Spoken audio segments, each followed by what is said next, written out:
Welcome back. Let's get back to our train question, see if we can solve the next part. So let's go.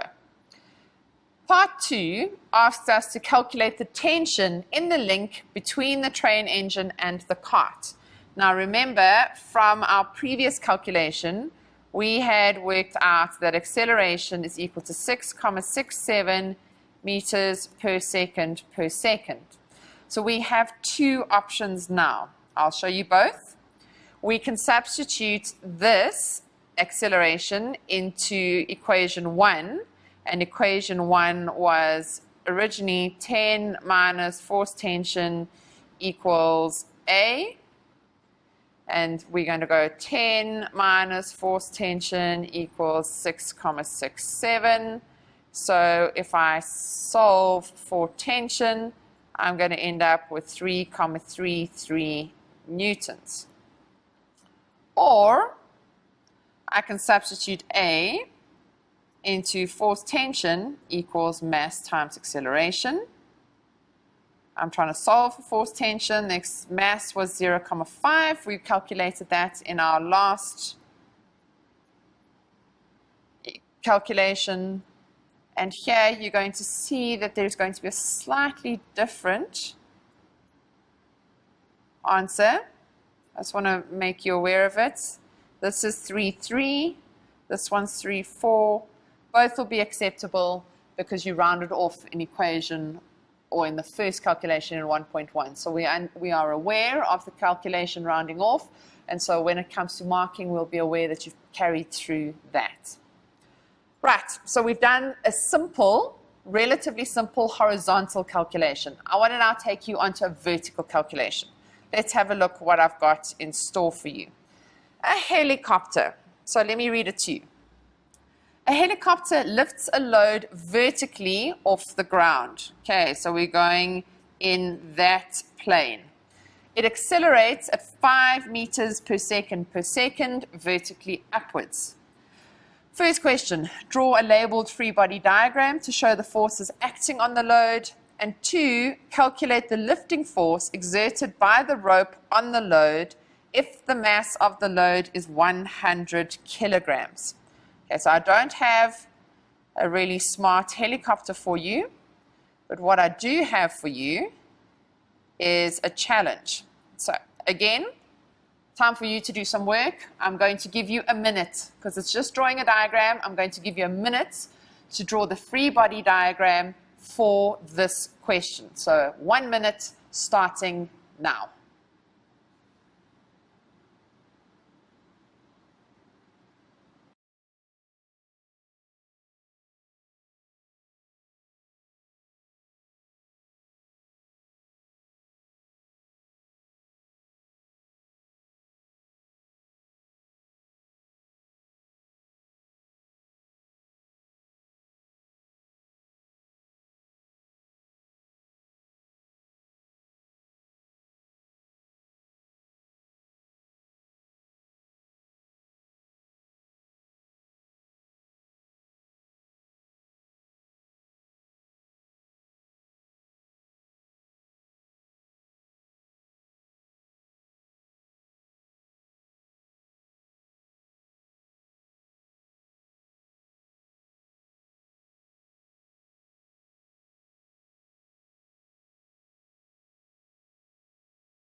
Time's up. Let's see what you've got. So if we're going to draw a free body diagram, remember you draw a dot to represent the object. Then going up, I'm going to have an arrow. Now please you draw these with straight lines. I'm drawing my freehand, so in my hand's not so great when it comes to drawing straight lines, but you're going to try and draw it as straight as possible, and you're going to label it. So I'm going to label that force of lift. The other one that I've got acting here, and it's not the same value because there is an acceleration. This is going to be force of gravity. Okay, so let me just point out to you. If you are going to use a short terminology, so FL or FG, please have a key or something on the side where you can say FL equals force lift and FG equals force due to gravity, okay? Because just having these is not enough of a labeling. Okay, so we want you to label it properly. So if you are going to use shortened forms, make sure that somewhere you've just got a key on the side for your examiner to have a look that you mean FL equals force lift and FG equals force due to gravity. Okay, good. I'm sure you all got that one perfectly correct. Let's go on to the next part. Sorry, I'm getting ahead of myself here. I'm getting too excited. I want to show you that next one. Next part, here we go. Calculate the lifting force exerted by the rope on the load if the mass of the load is 100 kilograms. Now, one piece of information we need to bring down is that it accelerates at 5 meters per second per second. What have we got here? We've got the lift force acting in one direction and gravity acting in another direction or in the opposite direction is equal to mass times acceleration. These two together are to give us our net force. Okay? So we need to calculate our lifting force. So our force lift, how do we calculate force due to gravity? We're going to go mass times 9.8 is equal to mass, which is going to be 100 times 5. Okay, now remember, you can break them up, but because it's all acting on the same object, you might find it easier to substitute it into the one equation. So my lift force minus 100 times 9.8 should give me 98. And this is going to give me 500. So again, bring all the terms that are like together. I'm going to go 500 plus 98. So my lift force here should be 598 newtons. And there we have our problem solved. Right. Okay, so we've had an example of horizontal plane, so where the train is pulling the little cart along horizontally. We've just done an example now with the helicopter where we've done vertical motion where we lift up and down. The third example that I want to show you is a combination of horizontal and vertical. Okay, this one now involves a lot more simultaneous equations, so the mathematics gets a little bit more complicated, but I want to focus on how we attack or how we approach this problem first. What do we do? First thing I do, and I know that questions often ask about draw the diagrams. I like drawing diagrams. In terms of physics, it just helps me figure out what's going on, where to put things, what I'm going to be calculating. So when I read through this question, I will read through it, and then the first thing that I like to do is draw a diagram. So I'm going to do the same with you before we even look at the questions. Okay, so let's read it together. 2 blocks of 3 kilograms each are connected by a rope, are placed on a horizontal frictionless table. That is good news already, that it is frictionless. A third block of 4 kilograms is connected to the others by a light rope over a frictionless pulley. Okay, so frictionless in both cases.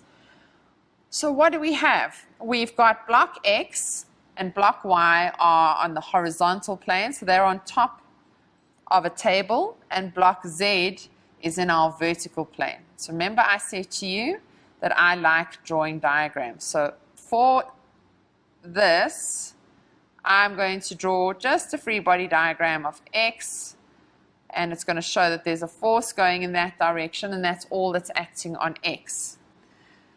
Let me make life easier. I'm going to indicate that these forces are tension 1 and tension 2. So then we can label these properly. So that is for X. For Y, we've got a force acting to the right, so that's force tension 2, And we've got a force acting to the left. That's force tension 1. Okay, so that's going to be for y. Now for z, here comes our vertical plane. We've got tension 2 acting up. And what do we have acting down? Force due to gravity. Okay. So what I want you to focus on in this case, because we've got the two different planes, we've got going across and we've got going up and down, we need to make sure that we're able to put together equations for each individual block, okay? We don't want you to add all three together and try and solve it that way, all right? You need to have an equation for block X.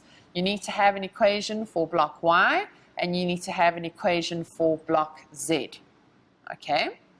So let me just show you the types of questions that could be asked here. I'm not going to go through them with you. I want to show you them. There will be plenty of time in future lessons where we talk through Newton in revision, but for now I just want you to have a look at the type of question. It's just keep in your mind that we've now got to combine our horizontal and our vertical. Okay, so the types of questions we're going to get are the following.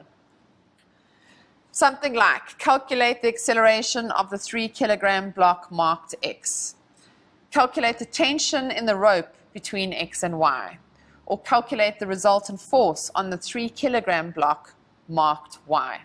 Okay, those are our types of questions. We cannot answer any of them unless we have our equations properly set out. So what I'm going to do is I'm just going to show you how to set up an equation for this sort of system. Okay, we're not going to worry about answering the question. I'm just going to write them out for you. So for X, I'm going to have force tension 1 equals MA. For Y, because this object is accelerating and it's going to be accelerating down like that, tension 2 must be greater than tension 1.